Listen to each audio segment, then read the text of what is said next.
What if every single glass of water that you drink holds the memory of galaxies? And it is the key to eternal life. You've been taught water is just physical. But the truth is that water is a living, multi-dimensional being and consciousness that holds our forgotten divine blueprint and the very codes of our immortality. Water is currently existing simultaneously in all 15 dimensions of our universal time matrix. On dimension 1, you see liquid, but on dimension 6, 9, and 12, water becomes a conscious crystalline intelligence holding light-encoded memory from source.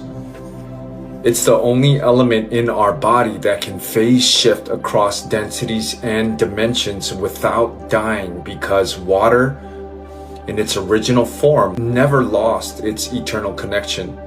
And the ancients knew this. In Lemuria and pre-Egypt, the living waters was not a metaphor. They were plasmic waters that held eternal life codes, directly transducing source frequency into the body. And this is what Jesus meant when he told the woman at the well, "Whoever drinks of the water that I give shall never thirst again." He wasn't talking about physical hydration. He was offering her a reconnection to the eternal flame through hydroplasmic consciousness. So you've heard that water holds memory. Shout out Dr. Emoto. What most people don't know is that water binds your emotional trauma to your physical body. And it's doing this through radial encoded structures. When we suppress grief, rage, shame, our body's water molecules literally crystallize those frequencies. And this is why trauma causes dis-ease. The cellular water becomes distorted, and it's like playing a symphony through broken speakers.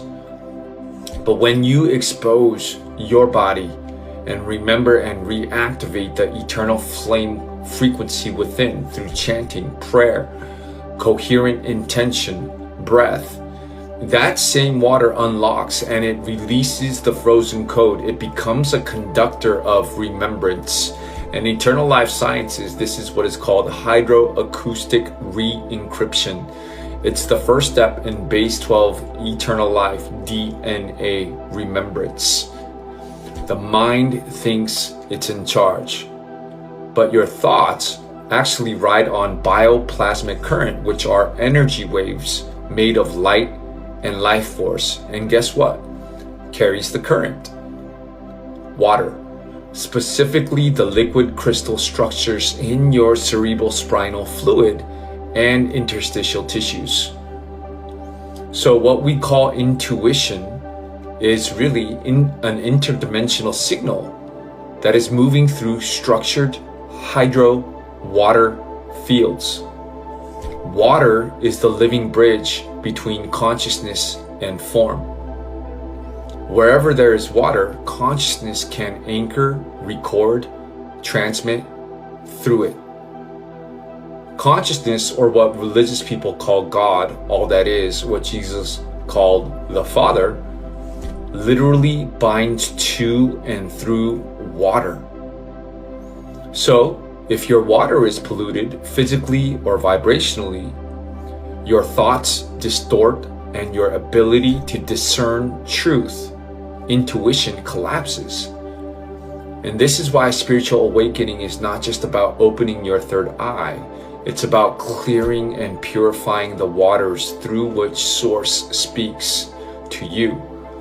Jesus, Buddha, Mary Magdalene, they all underwent purification rites in living water.